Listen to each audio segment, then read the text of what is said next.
Bonsoir mes amis. Ce soir je vous invite à voyager avec moi. Nous allons nous aventurer au plus profond des forêts tropicales du Bénin.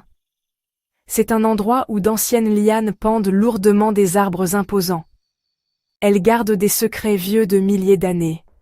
Des secrets chuchotés uniquement par le vent et le bruissement des feuilles. Ici, l'air lui-même semble épais d'histoire d'esprit et d'ancêtres qui refusent d'être oubliés.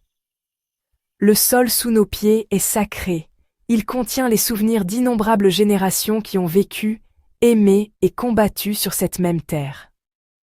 Écoutez attentivement, et vous pourriez entendre le battement faible et rythmique des tambours traditionnels résonner à travers la canopée dense, un son qui a pulsé à travers cette forêt pendant des siècles. Cette histoire s'appelle « La vengeance de Mama Yeye ». Je dois vous prévenir, son récit vous glacera jusqu'aux os. C'est une histoire qui parle de pouvoir, de tradition et d'une fureur si profonde qu'elle a défié la mort elle-même. Vous pensez peut-être comprendre la force des femmes africaines, leur résilience, leur lien profond avec la terre et leur lignée. Mais attendez de rencontrer la femme que je suis sur le point de vous présenter.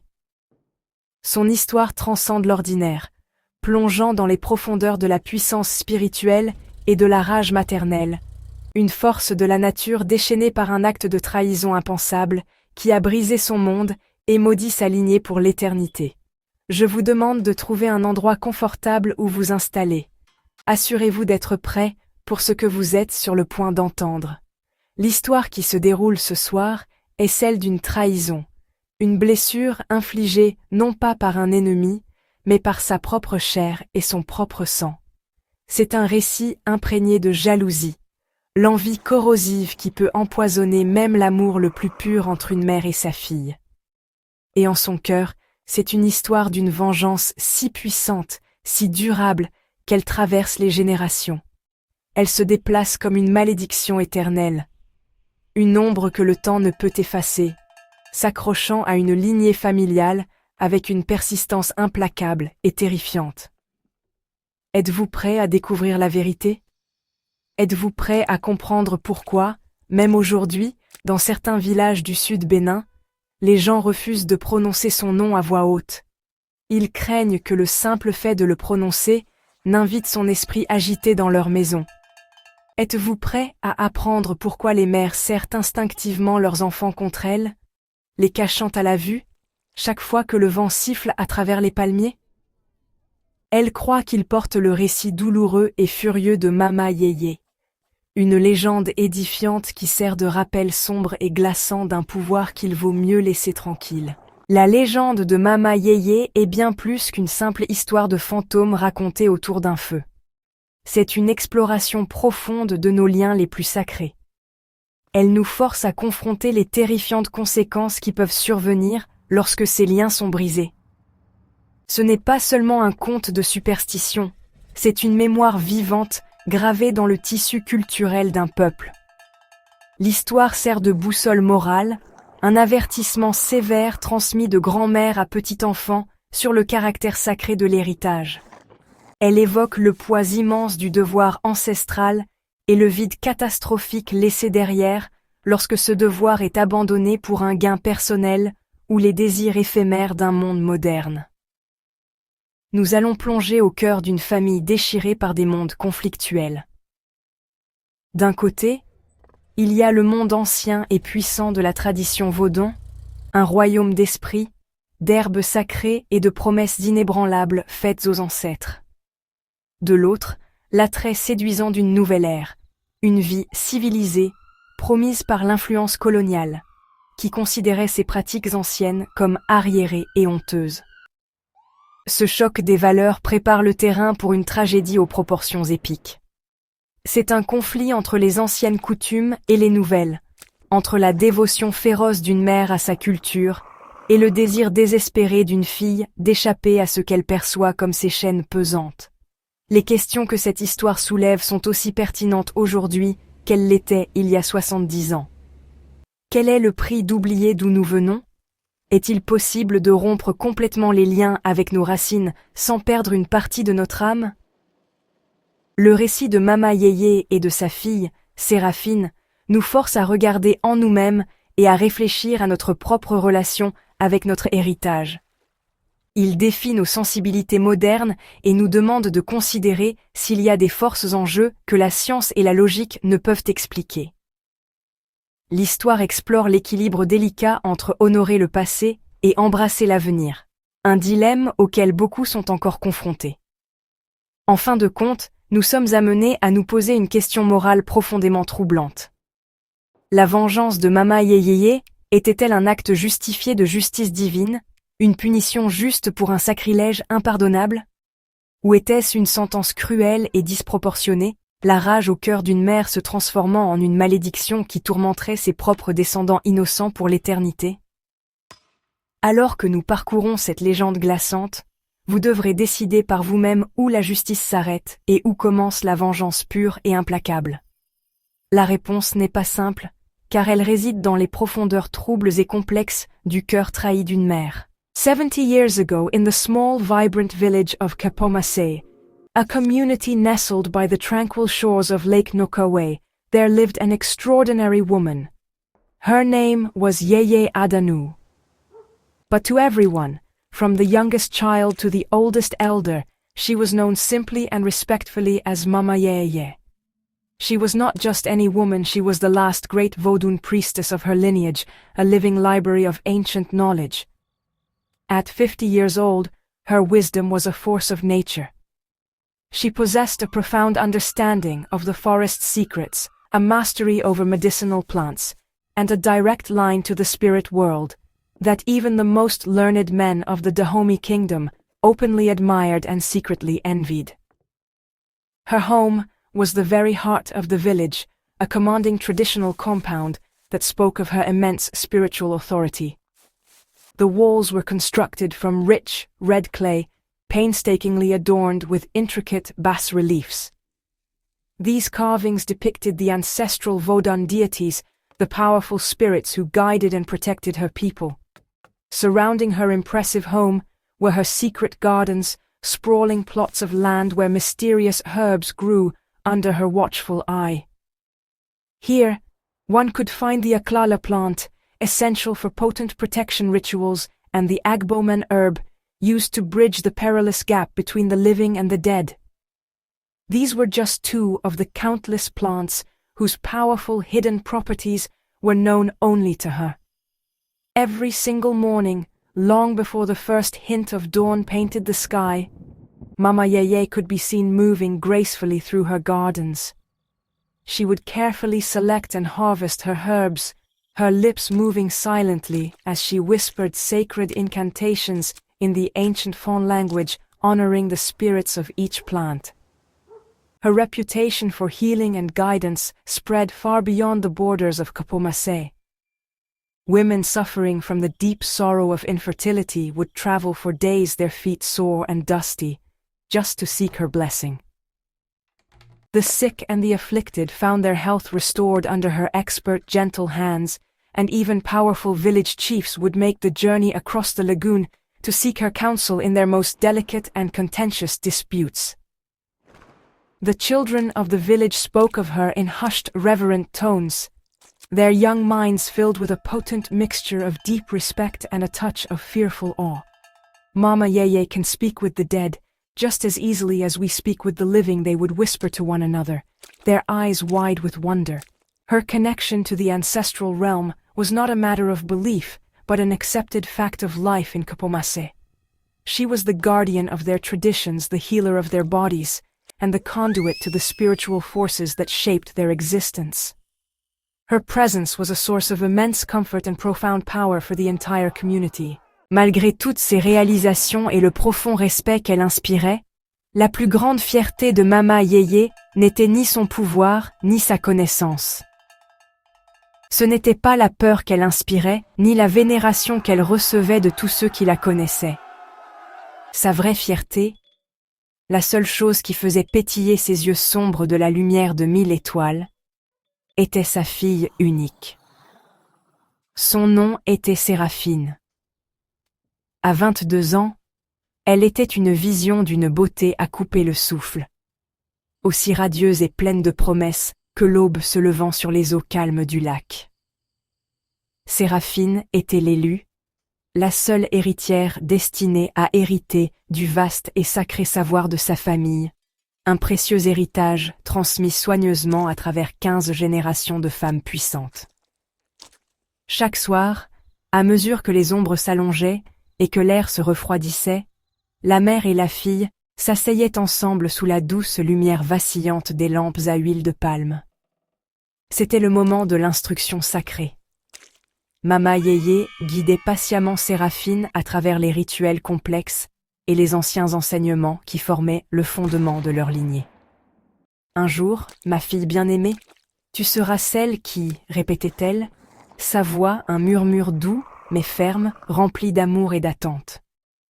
Tu seras la gardienne sacrée de nos traditions les plus chères. Tu tiendras l'avenir de notre peuple entre tes mains.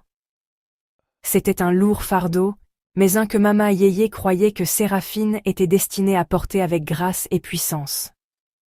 Mama Yéyé déversait tous ses espoirs et ses rêves dans sa fille. Elle voyait en Séraphine non seulement une continuation de sa lignée, mais la survie de toute leur culture. Les secrets qu'elle transmettait étaient plus que de simples sorts et remèdes. Ils étaient l'âme même de leurs ancêtres, la sagesse collective qui avait protégé leur famille et leur village pendant des siècles. Elle apprit à Séraphine comment lire les signes dans la nature, comment écouter les murmures des esprits dans le vent, et comment mélanger les herbes sacrées qui pouvaient guérir le corps et apaiser l'âme. Chaque leçon était un fil, tissant Séraphine dans la riche et ancienne tapisserie de son héritage. Tout le village observait cette transmission sacrée avec une anticipation pleine d'espoir. Ils voyaient en Séraphine l'avenir de leur bien-être spirituel. Ils savaient que lorsque Mama Yéyé rejoindrait éventuellement les ancêtres, ce serait Séraphine qui se tiendrait comme leur protectrice, leur guide et leur lien avec les forces divines qui gouvernaient leur monde. Son destin était clair, tracé devant elle comme un chemin bien tracé menant à une position d'immense honneur et de responsabilité. Elle n'était pas seulement une fille, elle était la promesse de la continuité, le vaisseau sacré choisi pour porter la lumière de la tradition à la prochaine génération pour le bien de tous. Mais Séraphine, tragiquement, avait des rêves de futur entièrement différents. Son cœur ne battait pas au rythme des tambours ancestraux de Capo Massey. Elle avait été secrètement éduquée par les missionnaires catholiques stationnés à Grand Popo, leurs enseignements semant les graines d'un monde différent dans son jeune esprit. Elle aspirait à une existence moderne, une vie de mode européenne et de soirées sophistiquées, loin de ce qu'elle considérait comme les contraintes étouffantes de son héritage. Les rituels sacrés du Vaudin, qui était son droit de naissance, ne la remplissaient pas de fierté. Ils la remplissaient d'une profonde et rongeante gêne. À ses yeux, sa mère n'était pas une prêtresse puissante, mais simplement arriérée et superstitieuse, une relique d'un passé auquel elle cherchait désespérément à échapper. Ce fossé grandissant entre la mère et la fille était une source constante de tension dans l'enceinte aux murs d'argile. « Maman, nous sommes au XXe siècle », se plaignait souvent Séraphine, les bras croisés avec défi, son regard évitant les yeux interrogateurs de sa mère. Ces pratiques obscures appartiennent au passé. Le monde change, et nous devons évoluer avec lui. Ces mots étaient comme de petites pierres acérées jetées contre la sagesse ancienne que sa mère essayait si désespérément de lui transmettre. Chaque plainte, chaque soupir de frustration était un fil de plus tiré de la tapisserie sacrée qui les liait, laissant un bord effiloché là où une forte connexion aurait dû exister. Mama Yéyé sentait la distance grandir entre elles comme un courant d'air froid. Elle voyait la lueur de défi dans les yeux de sa fille, un feu rebelle qui brûlait plus fort chaque jour, alimenté par des idées étrangères et des promesses d'une vie différente. Dans son désespoir, elle intensifia les leçons, essayant de verser une vie de connaissances dans un vase déjà rempli d'autres désirs. Elle espérait qu'en immergeant complètement Séraphine dans la puissance et la beauté de leur tradition, elle pourrait d'une manière ou d'une autre reconquérir le cœur et l'âme de sa fille face à l'attrait du monde moderne.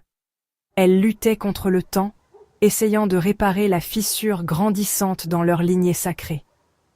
Le cœur lourd, elle prenait Séraphine par les épaules, sa prise ferme, ses yeux suppliants. « Écoute-moi, Séraphine, s'il te plaît, écoute », disait-elle, sa voix empreinte d'urgence et d'amour. Nos ancêtres nous ont légué un trésor bien plus précieux que l'or ou les diamants. Cette connaissance, ce pouvoir a protégé notre peuple pendant des siècles. C'est l'essence même de qui nous sommes. Sans cela, nous ne sommes que des feuilles dispersées par le vent. Mais ces paroles de sagesse, si puissantes et vénérées par d'autres, glissaient simplement sur Séraphine. Elles étaient comme de l'eau versée sur la surface lisse et impénétrable d'une feuille de bananier, ne laissant même pas une trace d'humidité derrière elle. La tragédie inévitable, le moment où le lien fragile s'est finalement brisé, est arrivé par une soirée de juillet 1955, étouffante de chaleur. L'air était lourd du doux parfum entêtant des mangues mûres, une odeur qui serait à jamais associée à la trahison.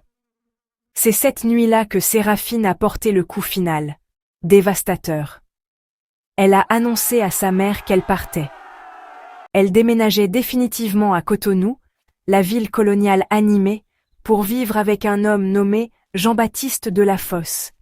C'était un jeune commis colonial français qui avait conquis son cœur avec des promesses de mariage et d'une vie civilisée, une vie libérée des esprits et des traditions de son passé. « Tu ne peux pas partir, tu ne peux pas m'abandonner, nous abandonner !» s'écria Mama Yéyé, les mots arrachés de sa gorge. Ses mains fortes et fermes, qui pouvaient calmer les malades et communiquer avec les esprits, tremblaient maintenant de manière incontrôlable, comme des feuilles prises dans les vents violents de l'harmattan. « Tu es l'héritière, tu es la dernière de notre lignée. Qui perpétuera nos traditions sacrées? Qui parlera aux ancêtres quand ma voix sera partie ?» Ces questions restèrent suspendues dans l'air, témoignage de la plus profonde peur d'une mère. La mort de son héritage, la fin d'une chaîne s'étendant à travers le temps. La réponse de Séraphine fut livrée avec une froideur plus choquante que n'importe quel coup physique. « Tes traditions mourront avec toi, Mama. Et franchement, c'est pour le mieux, » répliqua-t-elle, sa voix tranchante et dénuée de toute chaleur ou compassion. La cruauté de ces mots était une lance, précisément dirigée, qui transperça le cœur de sa mère avec une force insupportable. « Le monde n'a plus besoin de ta sorcellerie. » Avec cette dernière déclaration venimeuse, elle tourna le dos à sa mère, à sa maison, et aux 15 générations de femmes dont la force et la connaissance coulèrent dans ses propres veines. Ces mots frappèrent Mama Yéyé avec la force d'un éclair envoyé par Ebieso lui-même, le dieu vaudin du tonnerre et de la justice. Sa propre fille, son sang, sa chair, l'enfant qu'elle avait nourri et aimé par-dessus tout, venait de renoncer à tout ce pourquoi elle avait vécu. Elle avait renié le devoir sacré que 15 générations de prêtresses avaient regardé au péril de leur vie. À cet instant, quelque chose à l'intérieur de Mama Yéyé se brisa. La douleur de la trahison était absolue, une blessure si profonde qu'elle sembla couper sa connexion non seulement à son enfant, mais au tissu même du monde qu'elle avait si soigneusement entretenu. Mais le pire, l'acte véritablement abominable, était encore à venir. Avant de tourner le dos à Capomassé pour toujours et de commencer sa nouvelle vie, Séraphine commit le sacrilège ultime et irréparable. Dans un acte de trahison finale et dévastateur, elle vendit secrètement les objets rituels les plus sacrés de sa mère à un antiquaire anglais de passage. Elle fit cela pour une poignée de billets de banque, une misère échangée contre l'âme même de ses ancêtres. La transaction fut rapide, clinique, et dépourvue de toute compréhension de la profonde violation spirituelle qu'elle commettait. Elle ne voyait que de vieilles reliques poussiéreuses, pas le cœur vivant de sa lignée. Ce n'était pas seulement un vol, C'était la profanation d'une confiance sacrée qui avait été maintenue pendant des siècles. Parmi les objets qu'elle jeta si négligemment, se trouvaient les statuettes ancestrales, sculptées dans le bois sacré d'Iroko, par les tout premiers prêtres de leur lignée familiale, chacune étant un vaisseau pour un esprit ancestral spécifique.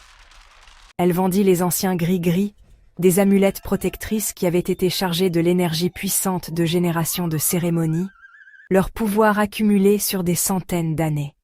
Elle troqua les manuscrits secrets, leurs pages remplies de symboles Adinkra qui détaillaient les formules les plus puissantes et les plus gardées pour la guérison et la divination. Et le plus impardonnable, elle vendit le bracelet de Coris béni, un artefact qui n'avait pas quitté le poignet d'une seule femme de leur lignée depuis plus de 300 ans, un symbole de leur continuité et de leur faveur divine.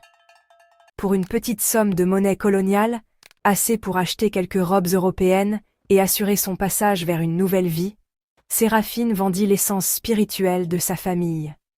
Elle échangea un héritage incommensurable et sacré contre un gain matériel éphémère. Le marchand anglais, ignorant la vraie nature de son achat, ne voyait que des curiosités exotiques, de l'art primitif à vendre avec un beau profit dans une galerie londonienne. Il ne pouvait pas sentir l'énergie vibrante à l'intérieur du bois, ni comprendre les générations de dévotion imprégnées dans les coquillages et les perles. Il n'était qu'un commerçant. Mais dans cette transaction, il devint un complice involontaire d'un crime spirituel, d'une ampleur inimaginable. Lorsque Mama Yéyé retourna à son enclos, après une longue journée de consultation avec les villageois, elle arriva dans une scène de dévastation silencieuse. Ces autels, autrefois vibrants de la présence d'objets sacrés, étaient maintenant d'une aridité troublante et vide. Le poids familier de l'énergie ancestrale, qui emplissait toujours sa maison, avait disparu, remplacé par un vide creux et glaçant. Le silence dans la pièce était plus fort que n'importe quel cri. Elle vit les espaces vides où les statuettes avaient toujours été, d'aussi loin qu'elle se souvienne, les crochets nus où les gris-gris avaient pendu. Dans cet horrible moment de découverte, elle comprit l'étendue terrible et totale de la trahison de sa fille. Un acte qui allait bien au-delà de la simple rébellion pour entrer dans le royaume du pur sacrilège. Alors que la réalisation de ce qui s'était passé l'envahissait, Mama Yéyé laissa échapper un cri. Ce n'était pas un son de simple chagrin ou de colère. C'était un hurlement primal qui semblait surgir des entrailles mêmes de la terre. C'était un cri tellement rempli d'agonie, de rage et de perte profonde, qu'il secoua physiquement les murs d'argile rouge de chaque maison du village de Capomassé. Ce son portait le poids de 15 générations de confiance trahie, la douleur d'une mère dont l'âme avait été arrachée par son propre enfant. Le son traversa le village, une onde de choc de pur désespoir qui fit taire les oiseaux et glaça le sang de tous ceux qui l'entendirent. Les villageois raconteront plus tard les événements surnaturels qui suivirent ce terrible cri. Ils dirent que chaque oiseau des environs s'envola en même temps, formant un grand nuage sombre qui obscurcit le soleil de l'après-midi alors qu'ils fuyaient de terreur. Les chiens du village, habituellement calmes, commencèrent à hurler une lamentation lugubre et continue qui dura 3 jours entiers et 3 nuits sans sommeil. Chaque nouveau-né de Capomassé commença à pleurer inconsolablement, leurs gémissements rejoignant le cœur de douleur qui s'était abattu sur la communauté. Même le monde naturel sembla réagir avec horreur. On dit que pendant une semaine entière, pas un seul poisson ne brisa la surface du lac voisin. Alphonse, le vieux et respecté forgeron du village, fut l'un des rares à assister aux conséquences immédiates. Son témoignage, transmis au fil des ans, dépeint un tableau déchirant. J'ai vu Mama Yéyé tomber à genoux devant ces autels vides, raconterait-il, sa propre voix tremblant au souvenir. Elle fixait juste ses mains vides et tremblantes, puis levait les yeux vers le ciel, puis regardait à nouveau ses mains. Encore et encore, elle murmurait les mêmes mots. Mes ancêtres, mes pauvres ancêtres, pardonnez-moi, pardonnez-moi. La vue d'une femme si puissante, si complètement brisée, était une chose terrible à voir. Une mère trahie par sa propre fille, conclurait gravement Alphonse, c'est la pire douleur de ce monde. Cette nuit-là, un silence oppressant et lourd tomba sur Capo Massey. Personne n'osa dormir. L'air même était chargé d'une étrange électricité volatile, le genre de calme tendu et menaçant qui précède les orages les plus violents et destructeurs. C'était comme si tout le village retenait son souffle, attendant le contre-coup inévitable du monde des esprits. Le cri de Mama Yeye avait été plus qu'une simple expression de sa douleur, c'était une invocation. C'était une fissure dans le voile entre les mondes, une invitation pour des forces bien plus anciennes et plus puissantes que toute émotion humaine à intervenir. La trahison était complète, la réponse était encore à venir. C'est alors, dans l'obscurité étouffante de cette nuit fatidique, que Mama Yeye prit la décision la plus terrible de sa vie. Consumée par un chagrin si profond qu'il se changeait en rage pure, et piquée par une humiliation qui avait profané son âme même, elle choisit de faire quelque chose qu'aucune prêtresse honorable ne devrait jamais envisager. Elle décida d'invoquer les forces les plus sombres et les plus volatiles du panthéon vaudin. C'étaient les énergies dévorantes et vengeresses que même les boconons les plus puissants et les plus intrépides, les grands prêtres de la divination, trembleraient d'éveiller. Elle était sur le point de franchir une ligne de non-retour, passant du monde de la guérison à celui des malédictions. Seule dans sa hutte sacrée, l'air encore lourd du fantôme de son cri, elle commença ses préparatifs. La lueur familière et réconfortante de ses lampes à huile de palme avait disparu. À leur place, elle alluma des bougies noires, qu'elle avait méticuleusement fabriquées elle-même à partir de cire d'abeilles mortes et du sang fraîchement versé d'un coq noir sacrifié. Avec un éclat d'obsidienne, elle s'entailla la paume, laissant son sang goutter sur le sol en terre battue. Elle le mélangea avec du sang menstruel, un symbole de vie et de lignée maintenant tordue par la vengeance, et avec de la terre recueillie dans la plus ancienne tombe du cimetière du village. Utilisant ce mélange terrifiant, elle traça des symboles interdits sur le sol, le vévé de la vengeance éternelle. Ces symboles puissants, ces clés du monde souterrain, n'avaient pas été dessinés à Capo Massey depuis les anciennes guerres sanglantes contre les royaumes Yoruba il y a des siècles. Ils n'étaient pas destinés à la guidance ou à la protection. Leur seul but était d'ouvrir une porte aux aspects les plus redoutables et destructeurs des divinités vaudones. Ils étaient une ligne directe vers une fureur divine brute et indomptée. Alors que le vévé pulsait d'une énergie malveillante à la lueur des bougies, elle alluma un bâton d'encens mortel. La fumée qui remplissait la petite hutte était âcre et suffocante, un mélange nauséabond d'os humains en poudre et de racines de mandragore africaine, une plante connue pour rendre les hommes fous. Puis elle commença l'invocation ultime. Sa voix, habituellement source de réconfort et de guérison, était maintenant un chant rauque et guttural qui déchirait le silence. Legba Aizan, gardien redoutable du carrefour entre la vie et la mort. Ebieso, maître impitoyable de la foudre et de la justice divine. Dan, le serpent primordial qui dévore sa propre queue, cria-t-elle aux pouvoirs invisibles. Entendez ma douleur, l'agonie d'une mère méprisée. Ma fille a trahi son propre sang.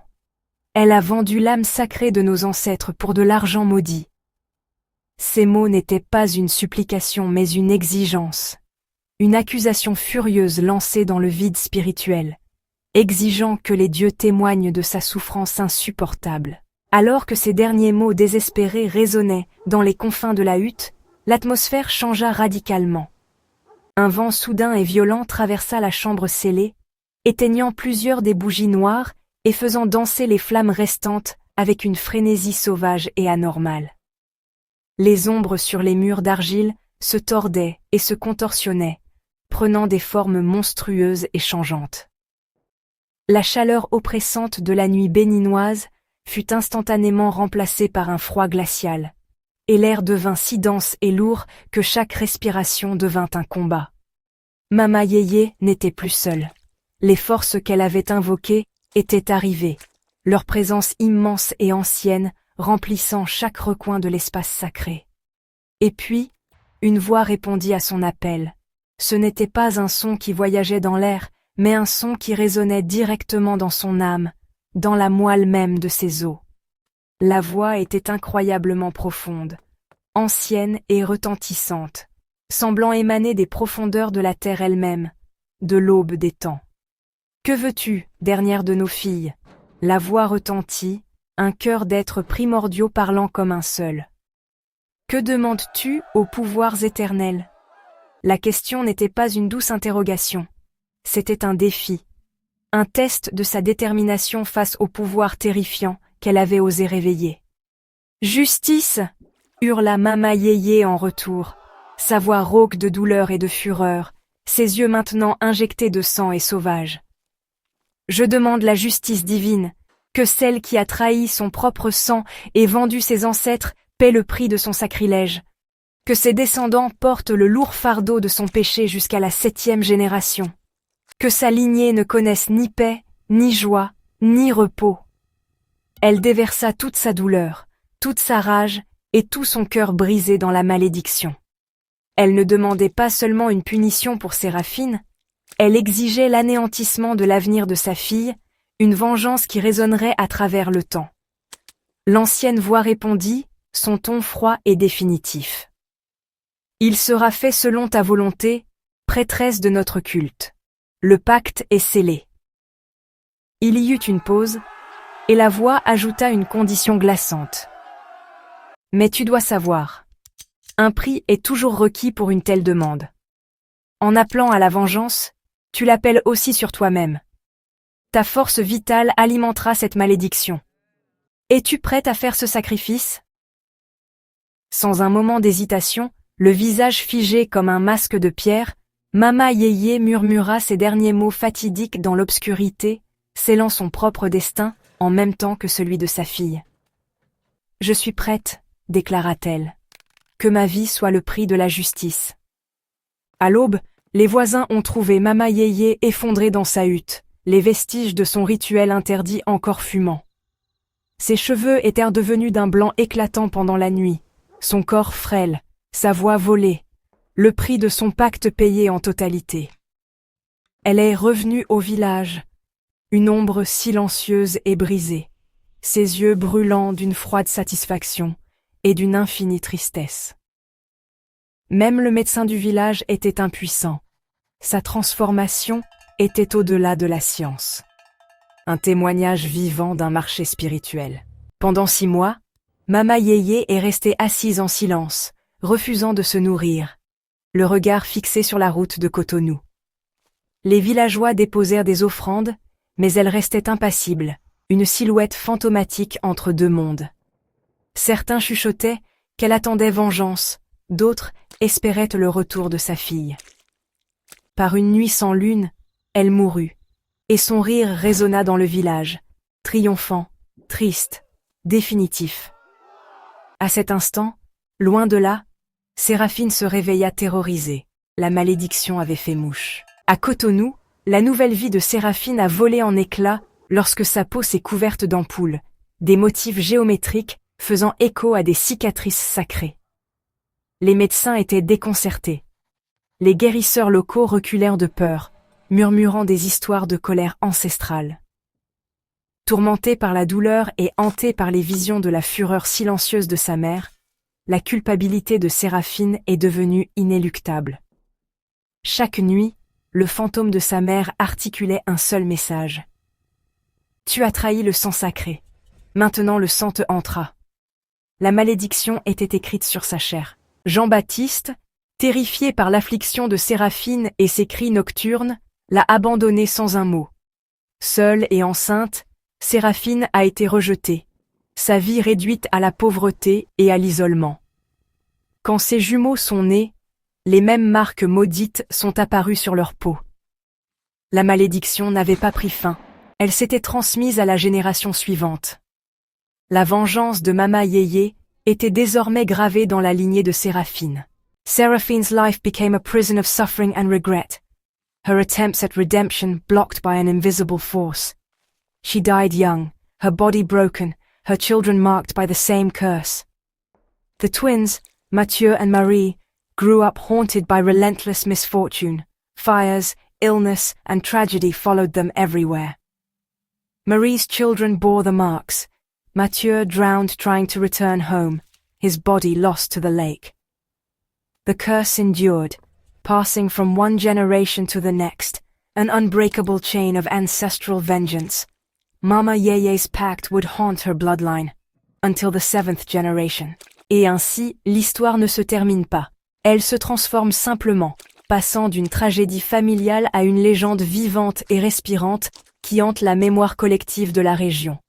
Aujourd'hui, 70 ans après l'ultime trahison, les descendants de Séraphine, maintenant à leur 4e et 5e génération, errent encore de ville en ville.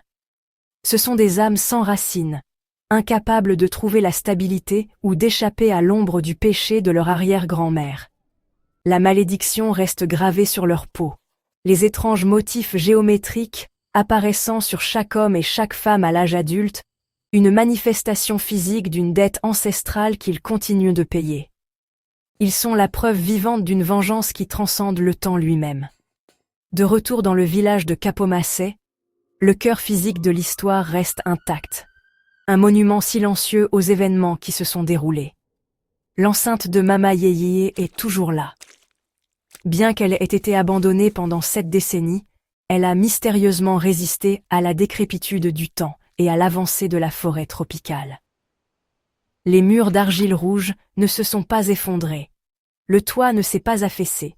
C'est comme si la même force surnaturelle qui alimente la malédiction préserve aussi la maison de la femme qui l'a déchaînée. Personne dans le village n'ose s'en approcher, encore moins envisager d'y vivre. C'est un lieu jugé sacré et terrifiant, une cicatrice permanente sur le paysage de la communauté. Les anciens de Kepomassé, les gardiens de la mémoire, jurent que l'histoire est loin d'être terminée. Ils disent que les nuits les plus sombres et les plus silencieuses, lorsque la lune cache son visage, une faible lumière peut encore être vue clignotant à travers les fenêtres fermées de la maison abandonnée de Mama Yeye. Ils parlent d'une voix de femme portée par le vent, parfois pleurant d'une profonde tristesse, d'autres fois riant d'un triomphe froid et glaçant. Les plus courageux, ou peut-être les plus fous, affirment avoir vu une figure spectrale, aux cheveux d'un blanc éclatant, assise sur un tabouret devant la maison, son regard fantomatique fixé à jamais sur la route menant à Cotonou, toujours en attente, toujours à observer. Ce récit glaçant nous force à affronter des questions troublantes sur le pouvoir de la tradition, le poids de l'ascendance et la nature impitoyable du cœur brisé d'une mère.